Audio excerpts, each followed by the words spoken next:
what the haters talking about.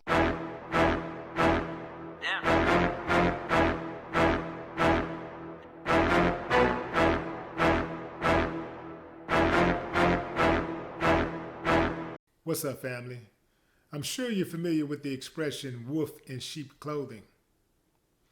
Well, a whole family of women showed up at the church and confronted the pastor about their money. It appears that, well, it's alleged that the pastor took $650 from this family. The purpose of the $650 was to pay for a headstone. I believe it was the grandmother headstone. The woman said this man showed up at my grandmother's funeral. So I'm assuming that that's who the headstone was for. There was a whole lot of bickering going on, just a bunch of fussing, and I'm not sure if they did any cussing, but they were doing a lot of fussing in the church. And one of the dudes that was in the church said, well, take that somewhere else. You know, I ain't got nothing to do with that. Take it somewhere else. At one point, he offered to pay the $650. He was like, well, you know, follow me to the bank. And the girls, well, the ladies were like, well, he owed us $650, but he owed another family $400. And dude was like, man, I ain't got nothing to do with all that. Worry about your own self. Worry about your deal. You know, worry about your situation. In any event, he didn't pull out the $650, and I'm not sure if they followed him to the bank. Now, this bickering and arguing, it went on for quite some time.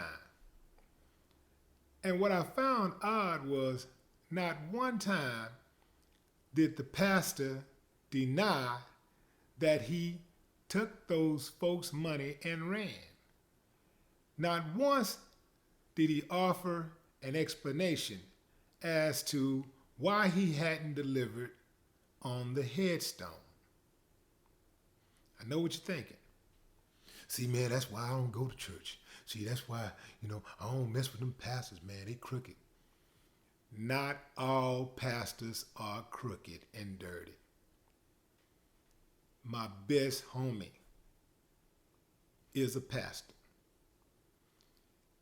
He makes most of his money, in fact, all of his money, from working, not with the church.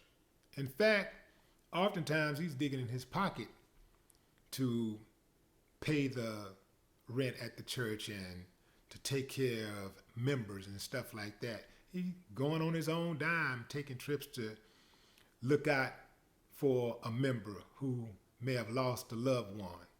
You know, he going out there to pray with him, taking trips to Louisiana and Dallas and here and there, you know, checking on members. My godfather was a pastor, Baptist pastor. Had one of those little old wooden churches in the hood. We had, let's see how many members we had. We had about 5 members. I know y'all didn't think I was gonna say 500. We had about 5 members. Okay, so me, my godfather, his wife, who never spoke, she was elderly. He was elderly too, but she was sickly. And there was always one lady in the choir, and then whatever guest we might have had that day. Yeah, true story. He was a landscaper, so in order for me to work, I had to go to church. So, you know, in order for me to get to the bag, well, I can't really call it a bag, more like a sack. I had to go to church. But I guess that's probably why I just decided against it in my later years. But anyway, not down with the religion thing. I'm more a spiritual guy. I'm more about spirituality than religion. But anyway, I am very interested to see how that's going to turn out. I wonder if dude ever gave him that 650. I know the pastor didn't give him the 650.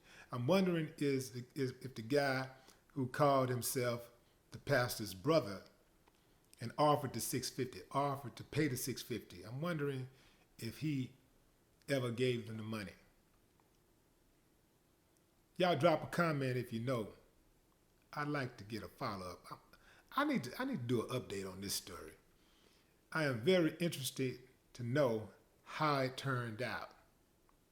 And anyway, in any event, y'all be careful out there. Keep your hands on your pockets.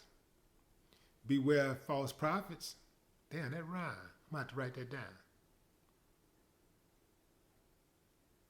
No more talk. What the haters talking about? Damn.